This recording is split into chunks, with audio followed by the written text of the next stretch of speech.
Good morning and welcome back to Simply Tutor classes. As we are doing our chapter Methods of Data Collection today, we will do our last topic in this chapter, that is questionnaire designing. First of all, we will know what is questionnaire. Questionnaire as a form prepared and distributed to gather responses to certain question. Questionnaire क्या होता है? Questionnaire एक form होता है ना, जैसे आप लोग फॉर्म भरते हैं, कोई भी एप्लीकेशन फॉर्म हो गया या किसी भी तरीके का फॉर्म। उस फॉर्म में क्या होता है, कुछ क्वेश्चंस होते हैं जिनके आप आंसर्स डालते हो। तो एक तरह से यहाँ पर रिसर्चर एक फॉर्म बना रहा है। उस फॉर्म के ज़रिए फॉर्म के अंदर क्या है, कुछ क्वेश्चंस हैं जो कि किसे भेजे जाते हैं, रिस्पोंडेंट्स को भेजे जाते हैं और रिस्पोंडेंट उसके अंदर अपनी रिप्लाई भर के भेजते हैं। तो यहाँ पर क्या हो गया, एक मीडियम हो गया जिसके ज़रिए क्या किए जा रहे हैं, रिस्पॉन्स इकट्ठे किए जा रहे हैं। अगर हम बात करें पर्पस ऑफ क्वेश्चनियर की, तो पर्पस क्या होगा? पहला, इंफॉर्मेशन कलेक्ट करना। किससे इंफॉर्मेशन कलेक्ट करना? रिस्पोंडेंट से इंफॉर्मेशन कलेक्ट करना जो वाइड एरिया में फैले हुए हैं। जैसे मैं फरीदाबाद में हूँ, यहाँ मुझे इंफॉर्मेशन कलेक्ट करनी है ऑल ओवर द इंडिया। तो मैंने क्या किया, क्वेश्चनियर फ्रेम किया मेल के थ्रू से, जहाँ जहाँ मेरे मतलब जानकार थे जिनसे मुझे इन्फॉर्मेशन चाहिए थी, मैंने भेज दी। उन्होंने क्या किया, क्वेश्चनियर को फिल किया और वापस मुझे भेज दिया। तो क्या हुआ कि वाइड एरिया से मुझे क्या मिल गई, इन्फॉर्मेशन मिल गई। सेकंड, कि अगर हमें रिलायबल डाटा की ज़रूरत होती है तो भी हम क्या करते हैं, एक स्ट्रक्चर्ड फॉर्म में क्वेश्चनियर बनाते हैं और उसे रिस्पोंडेंट को भेज देते हैं। अब जो नेक्स्ट क्वेश्चन यहाँ आता है, this is the most important chapter, बहुत अच्छे से कीजिएगा। टाइप्स ऑफ क्वेश्चन, कि किस किस तरीके के क्वेश्चंस पूछे जाते हैं क्वेश्चनियर बनाते वक्त। सबसे पहले आता है हमारा open and question. Open and question क्या होता है, यहाँ पर रिस्पोंडेंट को पूरी फ्रीडम दी जाती है अपने व्यूज़ को एक्सप्रेस करने को लेके। जैसे कि उसके पास बहुत सारी चॉइसेस होती हैं, वो जैसा चाहे उसका रिप्लाई अपनी मर्जी से कैसे भी कर सकता है। मतलब यहाँ रिस्पोंडेंट के पास ये नहीं है कि हमने येस और नो में ही क्वेश्चन पूछ लिया, ट्रू और फॉल्स में ही क्वेश्चन पूछ लिया, नहीं, वो पूरी डिस्क्रिप्शन भी दे सकता है कि ये है तो ऐसा क्यों है। तो वो ओपन एंडेड क्वेश्चन हो गए। और उसके बाद क्लोज क्वेश्चन की बात करें, सेकंड पॉइंट है ना हमारा क्लोज क्वेश्चन। यहाँ पर जो क्वेश्चंस होते हैं वो रिस्पोंडेंट को परमिशन नहीं देते कि वो फ्रीली आंसर करें। मतलब उनसे जितना पूछा गया है बस वो उतने पार्ट का रिप्लाई करेंगे, उससे ज़्यादा का रिप्लाई नहीं करेंगे। उसके बाद आते हैं हमारे पिक्टोरियल क्वेश्चन। पिक्टोरियल मतलब पिक्चर से रिलेटेड है। जो ये क्वेश्चंस होते हैं, यहाँ पर पिक्चर को ड्रॉन किया जाता है। पहले पिक्चर ड्रॉ की जाती है और उसके बाद रिस्पॉन्स मांगे जाते हैं। पिक्टोरियल क्वेश्चन कैसे लोगों के लिए यूज़ होंगे? इलिटरेट लोगों के लिए, जिन्हें पढ़ना नहीं आता लेकिन पिक्चर को देख के वो समझ सकते हैं कि क्या पूछा गया है। फिर है हमारा डिकोटोमस क्वेश्चन। मतलब ये क्या होता है, यहाँ पर 2 पार्ट्स में क्वेश्चन को डिवाइड कर दिया जाता है। जो आंसर होते हैं उसका या तो एक पॉजिटिव होगा या नेगेटिव। जैसे या येस और नो की फॉर्म में वो क्वेश्चन हो गया, या ट्रू और फॉल्स की क्वेश्चन में ट्रू और फॉल्स के टाइप में क्वेश्चन होगा, या फिर जो जिसके 2 आंसर्स होते हैं ना, वो क्वेश्चन के आंसर को हम 2 पार्ट्स में ही डिवाइड किया होगा, that is डिकोटोमस question.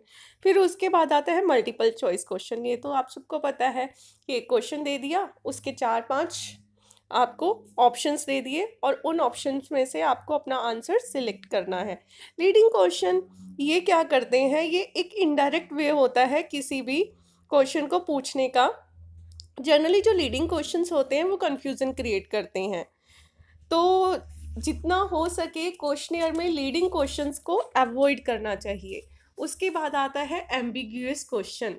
Ambiguous question मतलब जो कि क्वेश्चन ही क्लियर नहीं होते, ठीक है, जिसके अल्टरनेटिव, ऐसा क्वेश्चन जिसके अल्टरनेटिव मीनिंग निकलते हैं, जिसमें क्लैरिटी नहीं होती, उन्हें क्या बोलेंगे, ambiguous question. Ranking item question. Ranking item question कौन से होंगे, जहाँ पर प्रेफरेंसेस होगी। जैसे कि एक एग्जांपल देती हूँ, मैंने लिखा which brand of cold drink do you like the most, ठीक है, you have to rank this. जैसे मैंने 4 एग्जांपल डाल दिए, पेप्सी, कोक, ट्यू, लिम्का, तो आपको उनको रैंक्स देनी है। तो आपको जो सबसे फेवरेट होगा उसे 1 देंगे, सेकंड बेस्ट को 2, देन 3, देन 4। तो ये रैंकिंग आइटम क्वेश्चंस हो गए। ये आपको टाइप ऑफ क्वेश्चन क्लियर हुए यहाँ पर। फिर हम बात करेंगे नेक्स्ट फॉर्म ऑफ क्वेश्चनियर, कि क्वेश्चनियर कितनी टाइप का होता है। सबसे पहले स्ट्रक्चर्ड वर्सेस अनस्ट्रक्चर्ड। स्ट्रक्चर के अंदर क्या होगा, structure contain definite, concrete and direct question, मतलब उसके अंदर डायरेक्ट क्वेश्चंस होंगे, ऐसे क्वेश्चंस होंगे जिसका रिप्लाई हमें डायरेक्टली मिल जाएगा, प्रॉपर स्ट्रक्चर्ड सीक्वेंस वाइज होंगे। जबकि नॉन स्ट्रक्चर में क्या होगा, पार्शियली कंप्लीट क्वेश्चंस होंगे और स्टेटमेंट्स होंगी, वो प्रॉपर प्रिसाइज भी नहीं होंगे, कंक्रीट भी नहीं होंगे और डेफिनेट भी नहीं होंगे। उसके बाद हम बात करें, अभी अभी हमने बात भी करी थी, close form versus open form. Close form के अंदर क्या होगा कि आपको जो आंसर देना होगा यस नो या शॉर्ट रिस्पॉन्स ही होगा, आपके आंसर का जितना पूछा गया है उसका रिप्लाई मिलेगा। ओपन फॉर्म के अंदर फ्री रिस्पॉन्स कलेक्ट किया जाएगा रिस्पोंडेंट का, उसी की लैंग्वेज में। जो रिस्पोंडेंट होगा वो अपने रिस्पॉन्स बिना किसी रेस्ट्रिक्शन के हमें भेज सकता है, ठीक है। अब उसके बाद आता है मिक्स क्वेश्चनियर। मिक्स क्वेश्चनियर के अंदर क्या होगा, कुछ तो हमारे ओपन एंडेड क्वेश्चन डाल दिए जाते हैं ऐसे क्वेश्चनियर में, और कुछ क्लोज एंडेड क्वेश्चंस डाल दिए जाते हैं। उसके बाद आता है हमारा fact and opinion questionnaire. Questionnaire को हमने क्या किस चीज़ में बांटा, 2 पार्ट्स में, एक फैक्ट और दूसरा ओपिनियन। फैक्ट के अंदर क्या है, जो इन्फॉर्मेशन जैसी है वैसी की वैसी हमें मिले और उसका रेफरेंस भी हो कुछ ना कुछ, कि ये इन्फॉर्मेशन अगर आपने दी है तो उसे आपने कहाँ से ओरिजिनली उठाया, तो वो आपको दिखाना पड़ेगा। और ओपिनियन के अंदर हमने क्या कर रहे हैं, किसी के एटीट्यूड, किसी की विचारों को हम देखना चाह रहे हैं कि किसी प्रॉब्लम को लेकर सामने वाले की क्या राय है, क्या ओपिनियन है, क्या एटीट्यूड है, क्या प्रेफरेंसेस है किसी फिनोमिना को लेकर। तो ये हो जाएगा ओपिनियन क्वेश्चनियर। उसके बाद पिक्टोरियल क्वेश्चनियर। पिक्टोरियल क्वेश्चनियर के अंदर क्या होगा, पिक्चर्स यूज की जाएंगी ताकि रिस्पोंडेंट का एक इंटरेस्ट बने आंसर देने के लिए। ये जनरली कहाँ यूज होते हैं, सोशल एटीट्यूड के क्वेश्चंस हों कुछ, ठीक है, इलिटरेट पर्सन के लिए यूज होंगे, बच्चों के लिए यूज होंगे। तो ये हमारे पिक्टोरियल क्वेश्चनियर हुए। ये भी क्लियर हुआ आपको फॉर्म्स ऑफ क्वेश्चनियर। हमने अभी तक किया meaning of questionnaire, objective, types and forms. अब हम करेंगे क्वेश्चनियर को हम डिज़ाइन कैसे करेंगे, क्वेश्चनियर डिज़ाइनिंग की प्रोसेस क्या होगी। तो चलिए पढ़ते हैं क्वेश्चनियर डिज़ाइनिंग की process, and it's very important. एक क्वेश्चन और बनता है इसके अंदर, जनरली आपको कोई सिचुएशन दे देते हैं और उसके अकॉर्डिंग आपको क्वेश्चनियर फ्रेम करने के लिए बोल देते हैं। तो 3-4 आपकी बुक के अंदर फ्रेम करे हुए मॉडल क्वेश्चनियर दिए हुए हैं, तो आप एक बार उसे देख लीजिएगा, कोई प्रॉब्लम हो तो पूछ लीजिएगा। चलिए अब हम प्रोसेस के बारे में पढ़ते हैं, क्वेश्चनियर डिज़ाइन प्रोसेस। सबसे पहले हमने क्या देखना है, पहले मैं स्टेप बता दूंगी फिर एक एक करके एक्सप्लेन करूंगी। टाइप ऑफ इंफॉर्मेशन नीडेड, फिर मेथड ऑफ इंटरव्यू, फिर कंटेंट ऑफ इंडिविजुअल क्वेश्चन, फिर क्वेश्चन स्ट्रक्चर हो गया, फिर उसके बाद क्या है, उसके बाद सॉरी यहाँ पर नहीं है, मैं बोल देती हूँ, question wording, then arranging question in order. सबसे पहले हमने क्या देखना है, टाइप ऑफ इंफॉर्मेशन नीडेड, इसे हमें स्पेसिफाई करना होगा। तो इंफॉर्मेशन हमें कैसी चाहिए, वो किस चीज़ पर डिपेंड करेगी, हमारी रिसर्च प्रॉब्लम पर डिपेंड करेगी। रिसर्च प्रॉब्लम आपको पता है ना, जिस टॉपिक के बारे में हम रिसर्च करने जा रहे हैं वो टॉपिक हमारा रिसर्च प्रॉब्लम होता है। तो यहाँ पर क्या है, जब भी हम इंफॉर्मेशन क्या चाहिए ये जानना है तो हमें उससे पहले देखना होगा कि हमारी रिसर्च प्रॉब्लम क्या है, उससे रिलेटेड हमें किस तरह के डाटा की ज़रूरत है, उसके अकॉर्डिंग हम क्या करेंगे, अपने क्वेश्चंस बनाएंगे। फिर उसके बाद हमने देखना है मेथड ऑफ इंटरव्यू, कि हम कौन सा मेथड इंटरव्यू करने का मतलब यहाँ पर है कि हम जो क्वेश्चनियर फिल कराएंगे वो किस तरीके से फिल कराएंगे। तो 2 तरीके हो सकते हैं, क्या क्या, कि यहाँ पर हम क्वेश्चनियर लेकर गए, अपने किसी बंदे को भेजा, वो भर कर लाएगा, तो वहाँ पर वो क्या कर सकता है, डिटेल आराम से बैठ के एक एक चीज़ खुद भरेगा, पूछता रहेगा रिस्पोंडेंट से और आंसर्स खुद फिल करता रहेगा। तो यहाँ पर ये थोड़ी सी लेंदी और कॉम्प्लेक्स प्रोसेस हो जाती है, तो क्वेश्चन भी उसी के अकॉर्डिंग बना सकते हैं, क्योंकि ये थोड़ी सी टाइम कंज्यूमिंग प्रोसेस हो जाती है। एक होता है हमारा टेलीफोन इंटरव्यू। टेलीफोन इंटरव्यू के अंदर हम क्या करते हैं, हमारे पास टाइम लिमिटेड होता है कि हम बहुत लंबी बात तो खींच नहीं सकते, तो यहाँ पर हम देखेंगे कि जो लिमिट है वो क्वेश्चन जो है एक लिमिट में रहकर ही बनाएं। और हम एक्स्ट्रा क्वेश्चंस ना डालें। आजकल तो हमारा मेल भी यूज़ होने लग गया है क्वेश्चनियर भेजने के लिए, तो यहाँ पर आप मेल मीडियम भी यूज़ कर सकते हो, वहाँ भी आपका detailed and to the point questionnaire बना हुआ होगा। फिर उसके बाद आपका थर्ड पॉइंट है कंटेंट ऑफ इंडिविजुअल क्वेश्चन, कि आपने इंडिविजुअल क्वेश्चंस के अंदर क्या डालना है, कंटेंट क्या होगा। ठीक है, तो यहाँ पर आपने क्या देखना है, यहाँ पर आप देखोगे कि आपके क्वेश्चन किस तरीके के बनेंगे। एक हो गया आपका स्ट्रक्चर्ड क्वेश्चनियर, एक हो गया आपका अनस्ट्रक्चर्ड क्वेश्चनियर। एक बार आपने इंफॉर्मेशन का मीडियम स्पेसिफाई कर लिया, उसके बाद आप क्या करोगे, उसके बाद आपको क्वेश्चन का कंटेंट देखना है, मतलब क्या क्या चीज़ें क्वेश्चंस में डाली जाएंगी। सबसे पहले आप देखोगे जो क्वेश्चन आप डाल रहे हो क्या वो ज़रूरी है। कई बार ऐसा होता है हमें रिस्पोंडेंट के साथ एक रिलेशन मेंटेन करना होता है। रिलेशन मेंटेन करने का मतलब एक रैपोर्ट क्रिएट कर लेते हैं कि अगर एक बार रिस्पोंडेंट हमें समझ ले और हम रिस्पोंडेंट को समझ लें तो बाद में वो इजीली हमारे क्वेश्चंस के रिप्लाई कर देगा। तो जनरली एक रिलेशन क्रिएट करने के लिए, ताकि वो आगे स्मूथली क्वेश्चंस का जवाब दे, तो हम बहुत ही इजी और बेसिक क्वेश्चन किससे पूछते हैं, इंडिविजुअल से। उसके बाद आपने क्या चीज़ ध्यान रखनी है, are several question needed instead of one.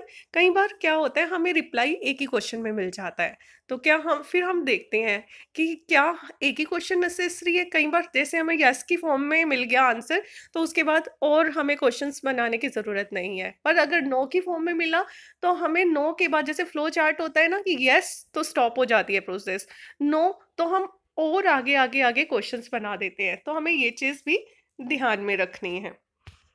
इतना क्लियर हुआ कि हमने क्या किया, कंटेंट देखा। फिर उसके बाद हम क्या करेंगे, स्ट्रक्चर देखेंगे कि हमने स्ट्रक्चर किस तरीके से बनाना है। स्ट्रक्चर के अंदर आपके 2 पॉइंट्स हो जाएंगे, selecting question structure, unstructured question and structured question.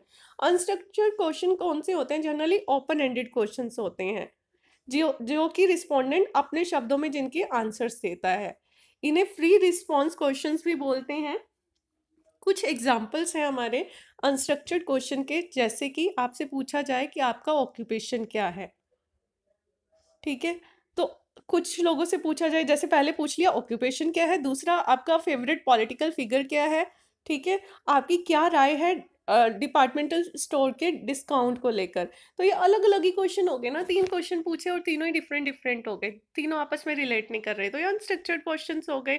Generally unstructured question इसलिए पूछे जाते हैं ताकि एक रैपोर्ट सा क्रिएट हो जाए between the interviewer and the interviewee. उसके बाद स्ट्रक्चर्ड क्वेश्चन की बात करें तो स्ट्रक्चर्ड क्वेश्चन क्या होते हैं, यहाँ पर क्या होता कि क्वेश्चंस भी ढंग से स्पेसिफाई किए होते हैं, एम्बिग्यूटी बिल्कुल नहीं होती, सेट ऑफ रिस्पॉन्स अल्टरनेटिव होता है, मतलब रिस्पॉन्सेज दिए होते हैं हमने पहले ही, जैसे हमने मल्टीपल चॉइस क्वेश्चन दे दिए या फिर क्लोज एंडेड क्वेश्चंस दे दिए, ठीक है, या फिर स्केल पर कोई क्वेश्चन दे दिए कि आप इसे रैंक करो 1 2 3 4 5। तो ये क्वेश्चंस इस तरीके से होते हैं जहाँ पर जो बिल्कुल भी एम्बिग्यूटी नहीं रखते, जहाँ पर हम फ्री भी नहीं छोड़ते रिस्पोंडेंट को कि वो जैसा चाहे आंसर करे। क्लियर। उसके बाद हमने देखना है क्वेश्चन की वर्डिंग कैसी होगी, चूजिंग क्वेश्चन वर्डिंग, ये ऐड कर लेना नेक्स्ट स्टेप। जब हम क्वेश्चन की वर्डिंग की बात करें तो हमें 2-3 चीज़ों को ध्यान में रखना है। क्या कि सबसे पहले हमारा इशू डिफाइन होना चाहिए। इशू मतलब रिसर्च प्रॉब्लम क्या है। हमें सिंपल शब्दों का यूज़ करना है क्वेश्चनियर बनाने के लिए, जिसे हम बोलेंगे ऑर्डिनरी वर्ड्स को यूज़ करना है। अवॉइड एम्बिगियस वर्ड्स, जो एम्बिग्यूटी है वो नहीं लेकर आनी, नहीं तो रिस्पोंडेंट कंफ्यूज हो जाएगा। लीडिंग क्वेश्चंस को अवॉइड करना है, हमने बात की थी ना लीडिंग क्वेश्चन जो कंफ्यूज कर देते हैं रिस्पोंडेंट को। ठीक है, तो ये चीज़ें ध्यान में रखनी है आपको क्वेश्चनियर की वर्डिंग बनाते वक्त। उसके बाद determining the order of question, opening question, कि आपने किस तरीके से कौन सा ऑर्डर फॉलो करना है। सिंपल सी चीज़ है, सबसे पहले आपको रैपोर्ट क्रिएट करनी है between you and the respondent. So आप इस तरीके से क्वेश्चन पूछेंगे कि वो थोड़ा ईजी हो जाए रिस्पोंडेंट, और आगे भी आपके क्वेश्चंस के आंसर देने के लिए रेडी हो जाए। कहीं आप पहला ही क्वेश्चन ऐसा पूछ लो कि वो डर के भाग ही जाए, आगे के क्वेश्चंस के जवाब देना तो दूर की बात रही। तो जनरली हम जब टाइप ऑफ इंफॉर्मेशन की बात करते हैं तो 3 तरह से हम इंफॉर्मेशन को डिवाइड कर देते हैं: basic information, classification information and identification information. जो बेसिक इन्फॉर्मेशन होती है वो हमारी किससे रिलेटेड होती है? रिसर्च प्रॉब्लम से। क्लासिफिकेशन इन्फॉर्मेशन क्या हो जाएगी? हमने जैसे इन्फॉर्मेशन को डिवाइड कर दिया according to socio economic factors और डेमोग्राफिक कैरेक्टरिस्टिक्स, ठीक है। और आइडेंटिफिकेशन इन्फॉर्मेशन क्या हो जाती है? जिसके अंदर हम name, address, telephone number, identification number वगैरह भरवाते हैं अपने रिस्पोंडेंट का, ताकि बाद में वेरीफाई की जा सके कि जो क्वेश्चनियर भरा गया है वो सही भी भरा गया है या फिर नहीं भरा गया। तो जनरली हमारा क्या होगा, हमने ऑर्डर सेलेक्ट करना है कि हमारा ऑर्डर किस तरीके से होना चाहिए। जो ओपनिंग होगी वो बहुत क्रूशियल रोल प्ले करती है। क्यों? क्योंकि वो आपको अपने रिस्पोंडेंट का कॉन्फिडेंस और कॉपरेशन गेन करने में हेल्प करती है। ओपनिंग क्वेश्चन बहुत ही इंटरेस्टिंग, सिंपल होना चाहिए और ऐसा ना हो कि डर जाए आपका जो रिस्पोंडेंट है और भाग जाए डर के, ठीक है। तो जो क्वेश्चनियर है वो इसी तरीके से क्लासीफाई करना है आपने: बेसिक, क्लासिफिकेशन, फिर उसके basic information, classification information, identification information के अकॉर्डिंग। जनरल गाइडलाइन की बात करें तो सबसे पहले हम डालते हैं बेसिक इन्फॉर्मेशन, उसके बाद हम डालते हैं, उसे हम डिवाइड कर देते हैं अकॉर्डिंग टू सोशियो इकोनॉमिक और डेमोग्राफिक फैक्टर्स और जो भी आप फैक्टर्स लेना चाहो, और फाइनली हम डालते हैं आइडेंटिफिकेशन इन्फॉर्मेशन। तो ये हमारा हुआ क्वेश्चनियर फ्रेम करने की प्रोसेस। मैं आपसे एक बार ये भी बोलूँगी कि एक बार आप क्वेश्चनियर कैसा होता है वो देख लीजिए, चाहे तो आप गूगल से सर्च करके देख लीजिए, चाहे आप अपनी बुक से। अगर कोई डाउट है, कोई भी प्रॉब्लम है, then you can ask from me. Thank you so much for today class. इसके साथ ही हमारा ये चैप्टर यहीं पर ख़त्म होता है। Thank you so much.